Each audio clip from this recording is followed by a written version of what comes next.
Muy bien, entonces nos vamos a, como ya terminamos el resto de lo último que vimos fue, no sé si alguien tenga duda de lo último que vimos, que fueron los tipos de anemias. Y vimos que no había un tipo de anemia, ¿verdad? Sino que habían varios tipos de anemia.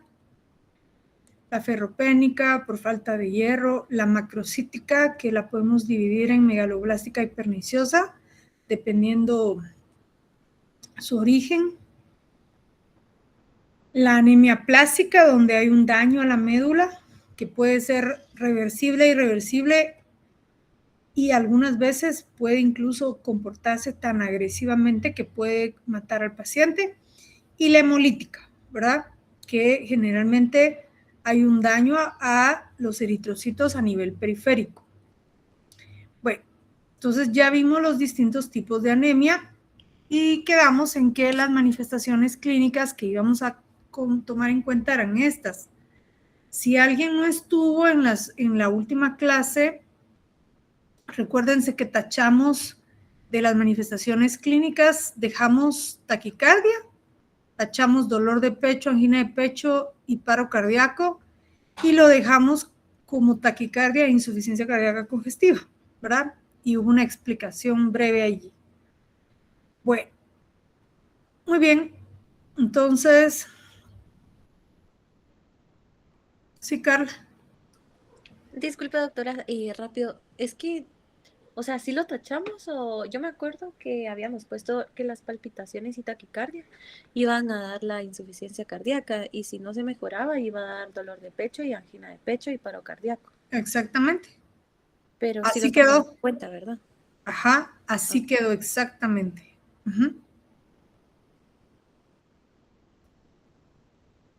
Muy bien. Bueno, yo creo que habíamos visto todo esto, que habíamos visto que las manifestaciones clínicas más relevantes van a ser la palidez en piel y mucosas. ¿Por qué hay palidez en piel y mucosas? ¿Alguien se acuerda? Porque el flujo sanguíneo se iba a ir a los órganos más importantes. Exactamente, porque hay una redirección del flujo sanguíneo. Por ese motivo es de que la piel y las mucosas se van a observar un poquito más pálidas que lo normal, ¿verdad? Bueno, ¿y qué otra manifestación es muy importante y relevante de lo que podemos observar? Que en algunos pacientes vamos a poder ver la lengua lisa y completamente depapilada, ¿sí? Principalmente en la anemia de tipo perniciosa. Entonces, estos pacientes, como hay atrofia de las papilas, pueden también presentar el ardor, las comisuras están inflamadas, ya vamos a aprender que eso se llama queilitis angular, va a haber disgeusia y pérdida de la percepción del sabor, úlceras, ¿verdad? Y vimos las principales complicaciones. Bueno, ahora nos vamos al tema de leucemia. Ahora, cuando hablamos de anemia, yo les dije algo muy relevante. Y hoy se van a dar cuenta por qué vimos que la anemia puede aparecer por sí sola o puede aparecer secuela de otras condiciones. Entonces vamos a ver hoy la leucemia y el concepto es bastante complejo de entender, pero pues vamos a tratarlo de hacerlo más simple posible. En lenguaje popular, pero yo no quisiera que nadie de ustedes dijera que la leucemia es cáncer de sangre, ¿verdad? Entre nosotros eso no es así. Pero claro, la gente entiende o cree que la leucemia es cáncer de la sangre, ¿verdad? Ahora, súper relevante, y eso es muy, muy importante. Permítanme porque creo que hay alguien queriendo entrar, ¿no? No, solo sonó. Esto es un dato muy relevante y es que la mayoría de los pacientes, cuando nos se refieren de leucemia, sí nos pueden decir, fíjese que tuve un tipo de cáncer en la sangre. Ahora, nosotros, ¿cómo vamos a definir la leucemia? nosotros vamos a decir que la leucemia es una neoplasia maligna ¿de qué tipo de célula? De la célula hematopoyética, que obviamente nosotros sabemos, y ahí les pasé la diapositiva que les ofrecí a todos, que la célula hematopoyética tiene una importancia relevante. ¿Qué hacen las células hematopoyéticas dentro del cuerpo? A ver, Julio Quishá. ¿Cuál es el trabajo de las células hematopoyéticas?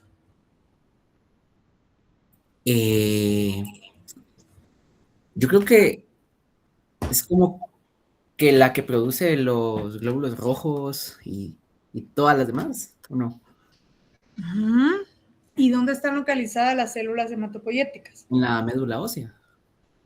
Entonces, las células hematopoyéticas son estas. Son las células que le dan origen a todos los componentes formes de la sangre, todos, ¿verdad? Y si decimos que leucemia es la neoplasia maligna de las células hematopoyéticas, quiere decir que ese cáncer que lo vamos a poder ver en sangre, su origen está en médula ósea, ¿verdad? Obviamente, esa neoplasia maligna de células hematopoyéticas se va a caracterizar porque es una estirpe celular específica la que tiene la transformación maligna y esa es la que prolifera. Ahorita vamos a ir viendo eso un poquito más despacio, ¿sí? Entonces, por ejemplo, si la estirpe que prolifera es la mieloide, miren, nos vamos a ir hasta adelante, aunque luego lo volvamos a repetir. La leucemia se va a llamar leucemia mieloide. Y si la estirpe que prolifera es la linfoide, la leucemia se va a llamar leucemia linfoide. Va a depender de qué estirpe. Las hay de tipo agudas, que son sumamente agresivas, que se pueden desarrollar en semanas y en semanas matar al paciente, y las hay de tipo crónicas, que muchas veces estos son los pacientes que logran sobrevivir a una leucemia, porque su comportamiento no es muy agresivo. Y ustedes ven aquí 4 clasificaciones, pero cada clasificación de estas tiene varios subgrupos. En total son como 35, 40 subtipos de leucemia, ¿verdad?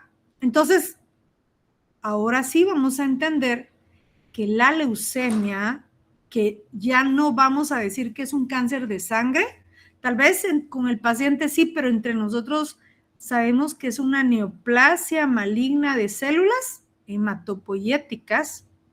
La leucemia es el tipo de cáncer más común en los niños, ¿sí?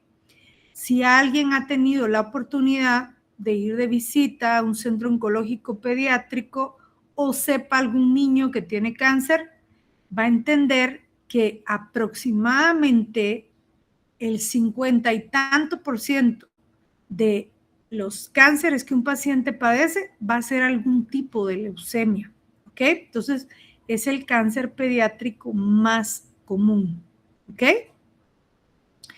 Y bueno, súper importante, nosotros no avanzamos mucho en este mundo de la leucemia, nosotros nos quedamos con 4 clasificaciones, ¿verdad? Mieloide, si es de alguna de las células de la línea mieloide. Linfoide, si es alguna de las células de la línea linfoide. Si es aguda, es porque es agresivísima, y si es crónica, es porque su comportamiento no es tan agresivo, ¿ok? Bueno, ¿qué ocurre en la médula ósea? ¿Sí?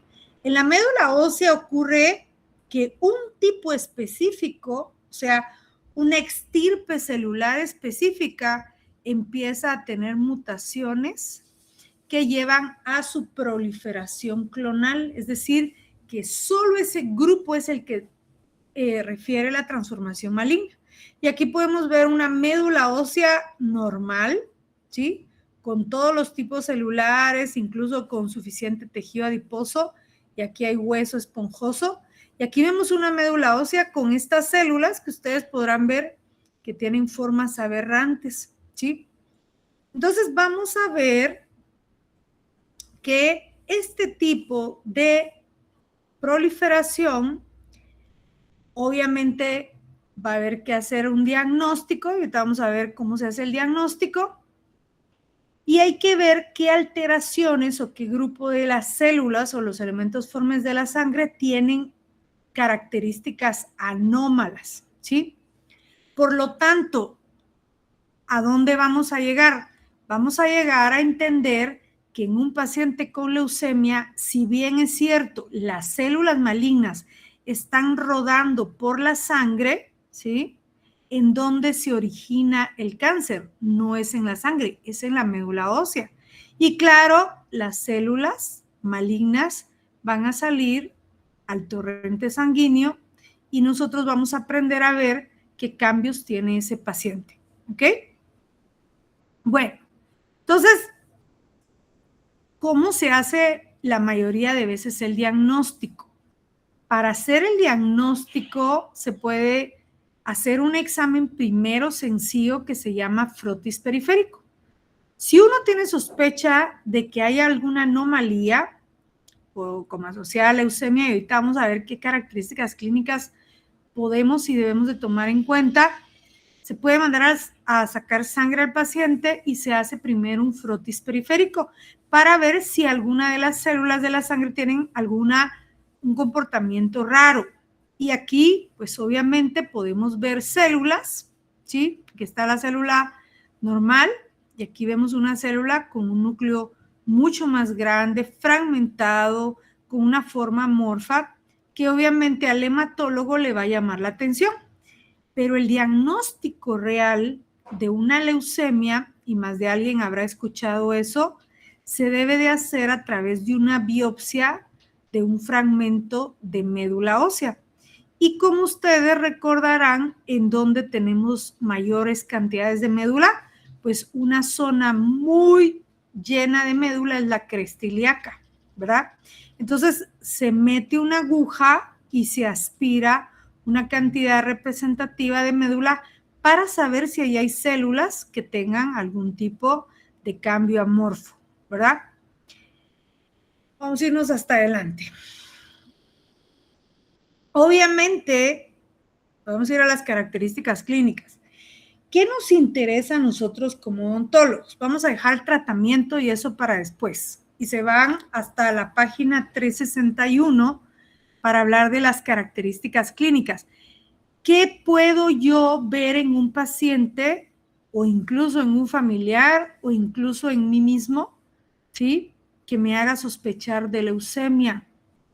Yo nunca olvido que cuando yo estaba terminando la residencia de patología, el grupo nuevo, había un chico siempre él estaba muy sonriente. Y cuando él ya iba en su segundo año de residencia, todo el tiempo empezó a sentirse muy cansado, pero como uno le echa la culpa al cansancio del estudio, no le prestó mayor atención hasta que empezó a verse sumamente pálido, todo el tiempo tenía hemorragias y no era de sangre, moretones por todos lados. Luego le dio una neumonía y ahí lo diagnosticaron con leucemia de tipo aguda y murió a las 3 semanas y todos estábamos en shock. Entonces, esto nos puede pasar a todos. ¿A qué debo de estar yo atento para poder sospechar de leucemia? Fíjense, aquí hay algunas cosas que ya conocemos. Y la primera cosa que ya conocemos es esta. Y voy a regresar aquí a este corte histológico de la médula enferma. En una médula con leucemia, la médula llega a poblarse casi por completo de las células que están proliferando con cáncer, ¿sí? Esa proliferación de esas células sustituye a otros grupos celulares. Por lo tanto, la médula ósea va a dejar de producir suficientes eritrocitos y cualquiera de los otros grupos que no están afectados. Por lo tanto, la primer manifestación que el paciente va a tener es menor producción de eritrocitos o los eritrocitos que se producen van a ser de mala calidad. Por lo tanto, una manifestación temprana de leucemia es anemia. Por eso es que a la anemia no hay que verla como, ay, necesita hierro. No, hay que ver qué está provocando la anemia. Y entonces, ¿qué otro grupo celular se va a ver afectado? Bueno, se van a ver afectadas también la producción de las plaquetas. Por lo tanto, el paciente va a tener trombocitopenia. Entonces, tenemos anemia por un lado y trombocitopenia por el otro. Y, a ver, vamos a ver quiénes andan por aquí. Stephanie Pérez, ¿qué características clínicas va a tener un paciente con trombocitopenia? Si no estoy mal, yo creo que un paciente con trombocitopenia, pues va a tener muchos moretones. Entonces va a tener todas las manifestaciones de pequeñas hemorragias internas. Eso incluye, nosotros ya no vamos a usar el término moretón, ¿verdad? ¿Te acuerdas de eso? Sí. O sea, ya en tu léxico, cuando hablamos entre profesionales, ya no puede existir moretón. ¿Qué nombre le vamos a dar a eso? Es un hematoma, perdón. Puede tener hematomas. Y cuando son chiquititos y puntiformes, ¿cómo se llaman esos hematomas? Petequias. Va a tener petequias, va a tener ¿qué otra cosa? Equimosis. Va a tener petequias, va a tener púrpuras, va a tener equimosis, puede tener hematomas y otras manifestaciones de hemorragia, ¿como cuáles? Vamos a buscar a alguien más. A ver, Carla Ruano, ¿como cuáles otras manifestaciones de hemorragia puede tener el paciente? Como epistaxis. Como epistaxis, si es mujer, sangrados hemorragia. abundantes menstruales, ¿verdad? ¿Qué otra cosa? Hemorragias gingivales, ¿verdad? Entonces va a tener manifestaciones de hemorragias. Entonces ya vimos por qué tiene dos. Luego, ¿qué otra cosa le va a pasar al paciente? Va a tener algo que se conoce como pancitopenia. ¿Alguien se acuerda qué es la pancitopenia?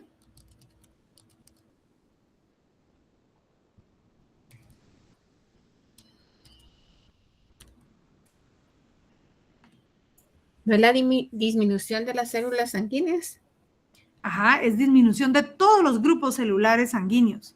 Entonces, el paciente va a tener disminución de linfocitos, va a tener disminución de células B, va a tener disminución de macrófagos, va a tener disminución de todas las células que le permiten controlar infecciones. Porque recordémonos que ¿qué está proliferando en médula ósea? ¿Qué es lo que está proliferando en médula ósea?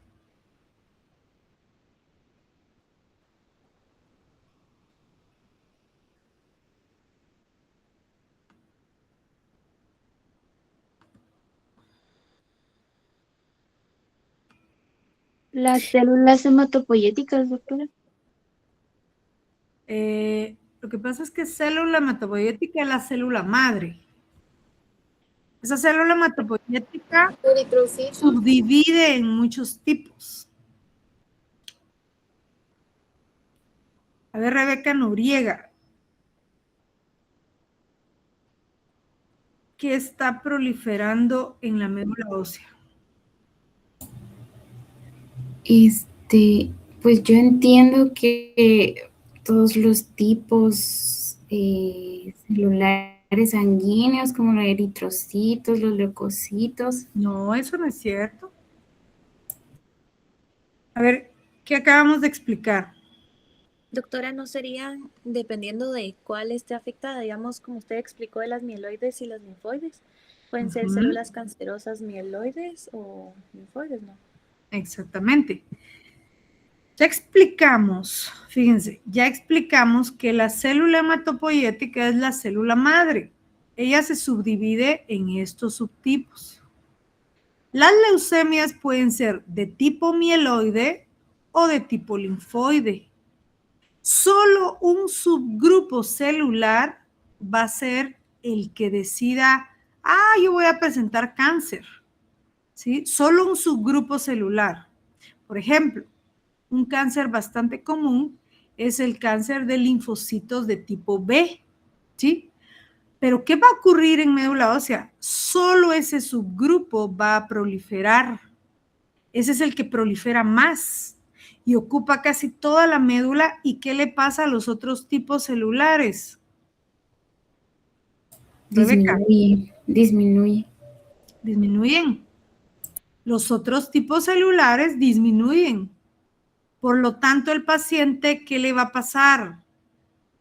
Va a tener pancitopenia y como ya no tiene células de defensa, va a tener mayor tendencia a infecciones oportunistas. Va a tener menor cantidad de eritrocitos, va a tener anemia, va a tener menor cantidad de plaquetas, va a tener trombocitopenia. ¿Ok? Solo el subgrupo que decidió proliferar, ese es el que ocupa la mayor cantidad de médula y ese es el que ocupa la mayor cantidad de elementos formes de la sangre. Y algo muy relevante en las leucemias. En las leucemias es muy común que como es cáncer de la sangre, ¿verdad? Que ahora sabemos que no le vamos a llamar así, que le vamos a llamar leucemia. Es muy común que las células se agrupen en tejido linfoide y eso incluye los nódulos. Entonces el paciente tiende a tener linfadenopatía generalizada algunas veces. Y como cualquier cáncer, hacen que el paciente pierda peso y obviamente va a haber proliferación de las células que están alteradas. Y esas células alteradas tienden a crear algo muy relevante. Vamos a irnos hacia adelante, pero esto está de más. Esas células pueden infiltrar los tejidos.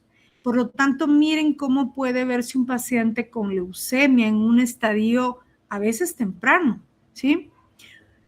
Y yo creo que les conté, y si no les conté, les cuento ahora. Yo trabajé en un centro dental cuando muy empecé y yo no atendía a ese paciente, pero lo atendió la doctora que trabajaba a la par mía. Y el paciente tendría unos 16, 17 años. Era un niño que llegaba a tratamiento periodontal. Se le hizo tal vez unos 5 de tartrajes y el paciente en vez de mejorar, empeoraba cada día.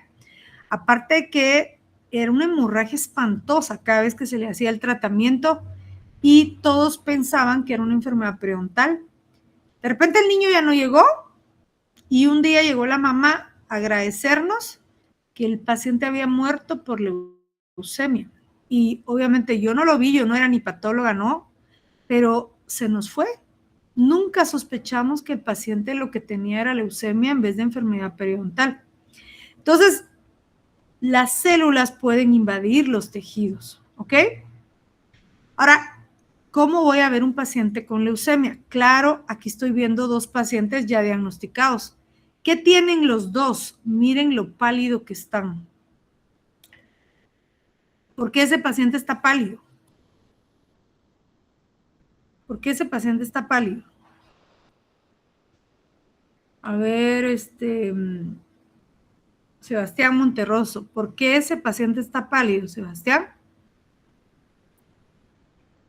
Porque su flujo sanguíneo ya se redireccionó. No te logro entender. Porque su flujo sanguíneo ya se redireccionó.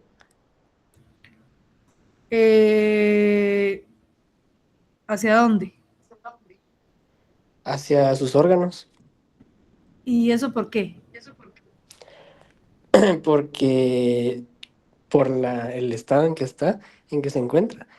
¿Y en qué estado se encuentra?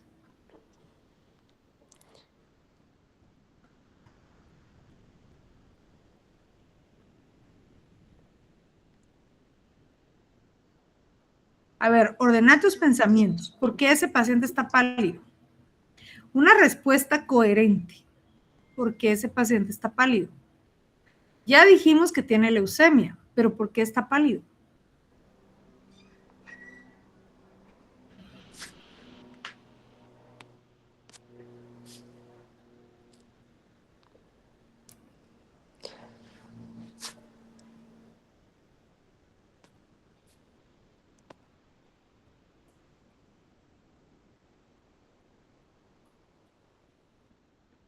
Sebastián.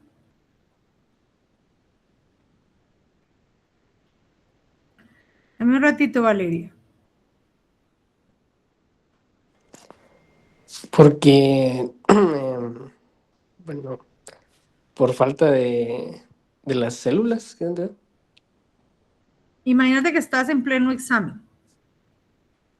Nos tenés que dar una respuesta, pero algo que sea coherente. ¿Por qué un paciente con leucemia está pálido?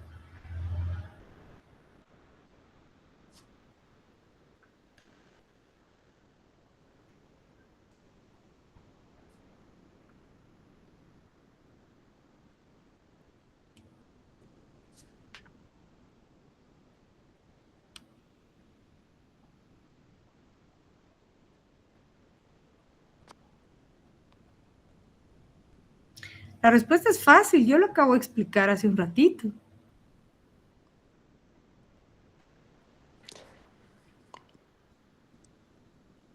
Porque solo se están ¿cómo es? Proliferando un tipo de células. Ajá, ¿y qué le está pasando a las otras? Están disminuidas o no se están Ahora, formando. ¿a qué tipo de célula se asocia la palidez del paciente? ¿Qué célula falta ahí o está mal formada? El- los glóbulos rojos, Ajá, ¿y a esa condición cómo se le llama? anemia. Esa es la respuesta. ¿Por qué te haces bolas? El paciente está pálido porque tiene anemia. Entonces, hay que entender que la anemia, este es un simple ejemplo de asociación de anemia a otras enfermedades. La anemia puede acompañar condiciones tan serias como el cáncer. Y si ustedes van a visitar un paciente con cáncer en un estadio avanzado, probablemente también lo vean anémico, pero por otros motivos. Otros tipos de cáncer, no leucemia, otros tipos de cáncer lo que hace es dar metástasis a médula ósea y es exactamente el mismo proceso. Hay aplasia de la médula ósea y es sustituida por el tejido canceroso. Por lo tanto, puede también tener anemia por otras razones. ¿De acuerdo? Entonces ya dijimos que puede infiltrar tejidos vecinos. ¿Qué áreas puede infiltrar? Bueno, aquí tienen ustedes en el libro algunos ejemplos. El primero es la linfadenopatía. Puede haber esplenomegalia, ¿sí? Puede haber infiltración a hígado, puede haber problemas a nivel de encías y piel, como lo estamos viendo en esta imagen, ¿verdad? Puede también infiltrar otros tejidos como parte del sistema nervioso central entre cerebro y meninges. Y obviamente voy a ver en un paciente con leucemia otras manifestaciones, no solo encías agrandadas. Voy a ver esto, ¿verdad? Que es parte de un proceso infeccioso que conocemos como mucormicosis. Ahorita no vamos a ver la profundidad, pero la mucormicosis es una infección micótica profunda. No vamos a ver esto porque es muy complicado. Entre las manifestaciones bucales más relevantes, ¿sí? Van a ser la anemia, que obviamente la podemos observar en las mucosas de la boca, mucosas pálidas. Vamos a ver presencia de petequias, púrpuras, equimosis, hematomas, secuela de la trombocitopenia y vamos a ver infecciones oportunistas, secuela de la inmunosupresión. ¿Qué infecciones oportunistas podemos ver? ¿Alguien recuerda qué dijimos que era la candidiasis?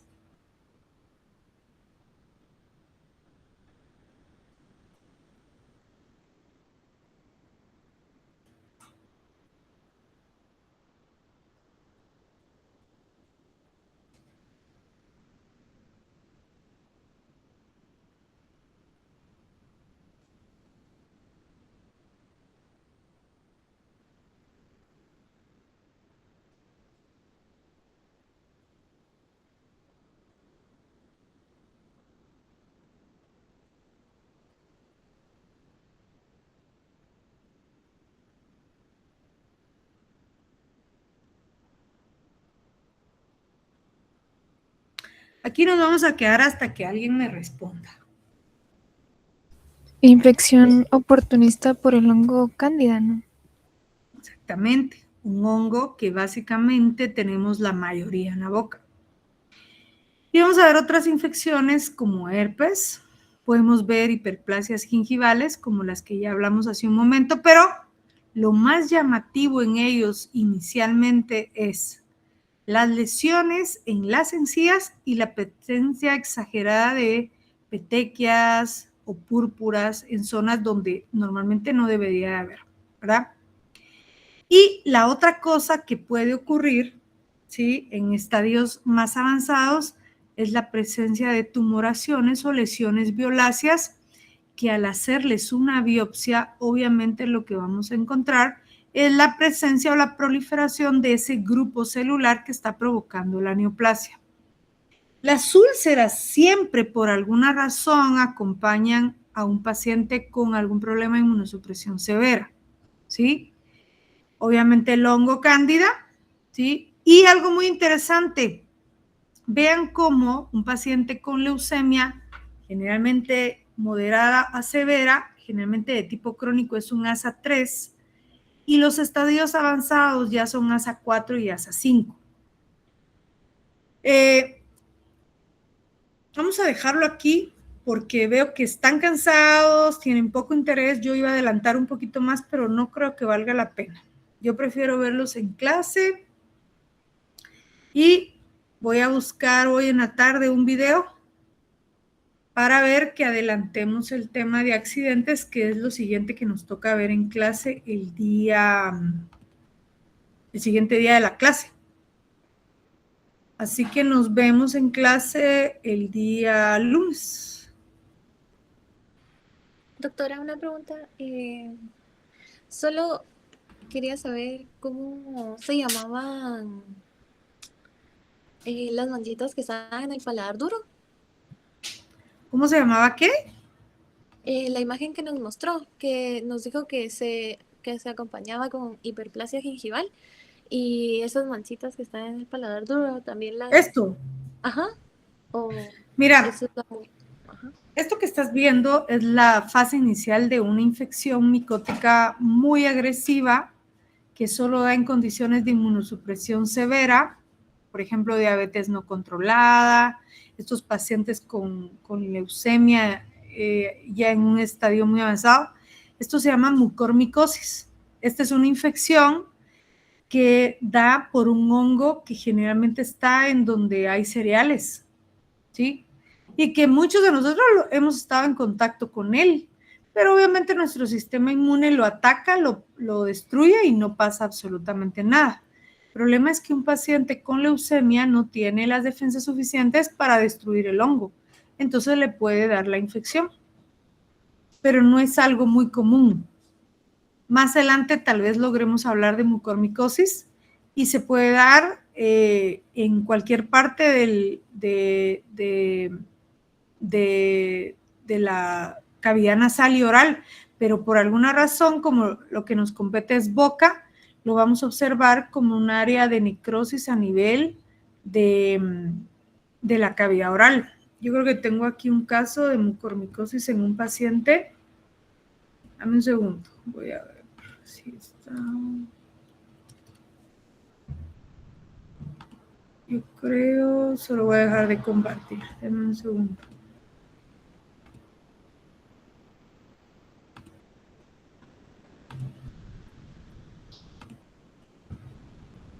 Dame un segundo.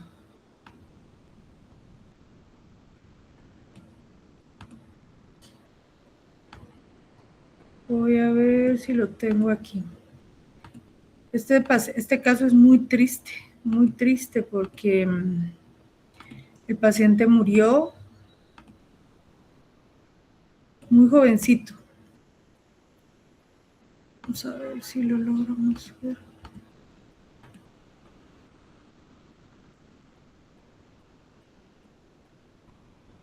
¿Me decís cuando logres ver mis diapositivas?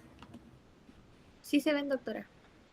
Ok, es un paciente joven, ahorita no me sé la edad, pero a mí me consultaron el caso y él llegó con esta masa, ¿verdad?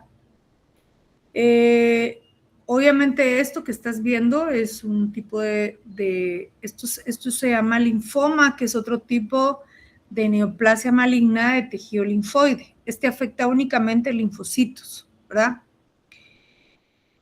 ¿Qué ocurrió con el paciente? Pues ya ven la masa tan grande, pero aparte de la masa, mira la infección en el paladar.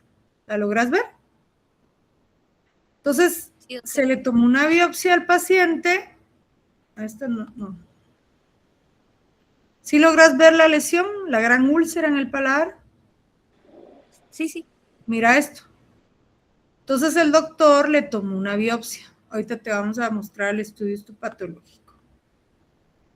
Y es bien triste porque en la biopsia, a ver si la logro descargar de aquí. En la biopsia lo que encontramos fue necrosis.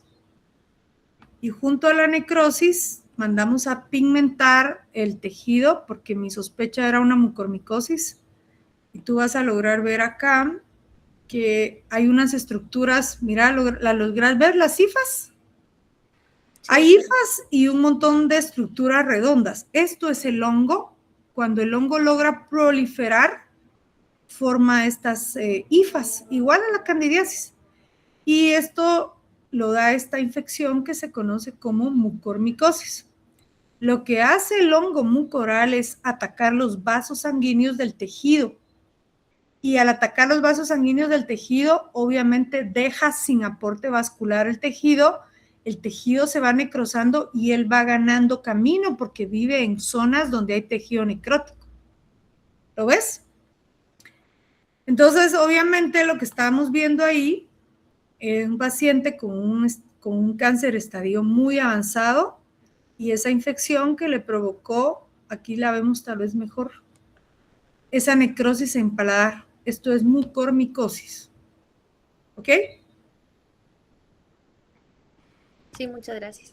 Solo vamos a terminar. ¿Qué se hace con un paciente con cáncer? Entonces, bueno, los pacientes con cáncer de este tipo, ya con todas las manifestaciones, les decía hace un ratito que el paciente debe ser sometido a una biopsia de cresta ilíaca, ¿sí? Y obviamente el diagnóstico de esto no lo hace cualquier patólogo, es un patólogo especial, es un patólogo especialista en este tipo de lesiones. ¿Alguien sabe cómo se llaman los especialistas en tejido sanguíneo?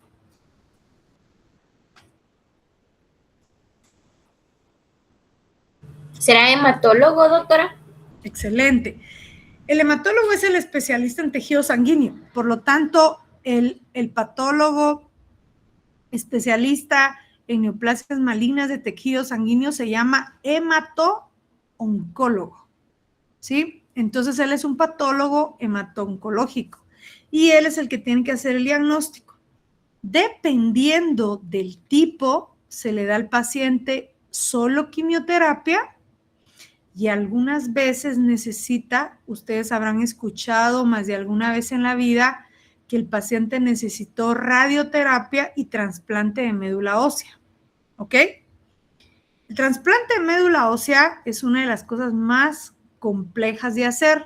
No existe en Guatemala la donación de médula ósea y es más sencilla de lo que ustedes se imaginan, ¿sí? Al donante se le quitan, fragmentos de su médula y se le colocan al receptor a través de una especie como de transfusión sanguínea. Pero para poderle dar al paciente un trasplante de médula ósea, el receptor tuvo que haber recibido radioterapia que básicamente ablaciona o destruye por completo su médula ósea dañada. Quiere decir que ese paciente que va a recibir el trasplante se va a quedar algunos días sin nada de médula ósea. Ahora, alguien me dice, ¿qué significa que un paciente se quede sin médula ósea?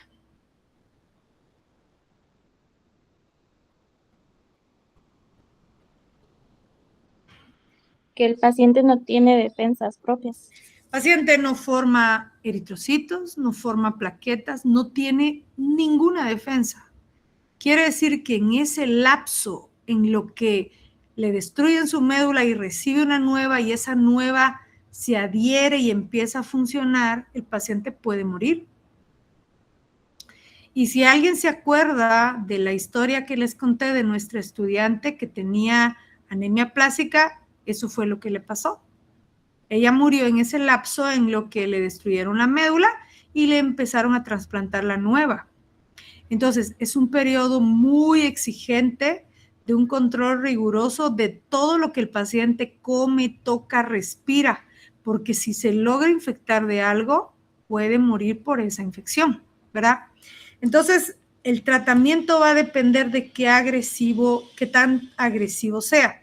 Si la leucemia es de tipo crónico, generalmente solo quimioterapia. Pero si es de tipo agudo, si el paciente logra sobrevivir, generalmente necesita su trasplante de médula ósea luego de haber pasado por un proceso de radioterapia sumamente agresivo. ¿Ok? Bueno, si no tienen más dudas, aquí dejamos el tema. Y nos veríamos en la siguiente clase con el tema de accidentes. Pero vamos a ver accidentes y vamos a empezar a ver trastornos neurológicos. Entonces, ahorita de una vez voy a dejar buscado el tema de accidentes para pasarles su video y que no les cueste mucho en la siguiente clase, ¿ok? Entonces, nos vemos en la siguiente clase. Vamos a ver, sí. Canali, ahí estamos. Buen fin de semana entonces. Nos vemos el día lunes y por favor necesito el día lunes sus cuadernos, ¿ok? Buen fin de semana, niños. Disculpe, tengo una duda de por qué es que se da lo de la lengua despapilada. Los pacientes con leucemia. En los pacientes con leucemia no se da la lengua despapilada. Solo es en la anemia. En la anemia, ajá. Pero generalmente es en la anemia perniciosa. Lo que ocurre es de que el paciente necesita de hierro, vitamina B12 y ácido fólico para la división de las células epiteliales. Cuando no hay suficiente, no puede tener una replicación de epitelios. Entonces los epitelios solo se desprenden y ya no se renuevan. Por eso es de que tiene atrofia de casi todos sus epitelios, pero el epitelio más notorio con atrofia es el de la boca, porque es el que más usamos para comer, hablar, etcétera. ¿Entendés? Sí, doctora, muchas gracias. De nada. Bueno, pues, si no hay más dudas, nos vemos el lunes. Primero Dios. Que tengan buen fin de semana. Feliz tarde, doctora. Feliz tarde. Feliz tarde.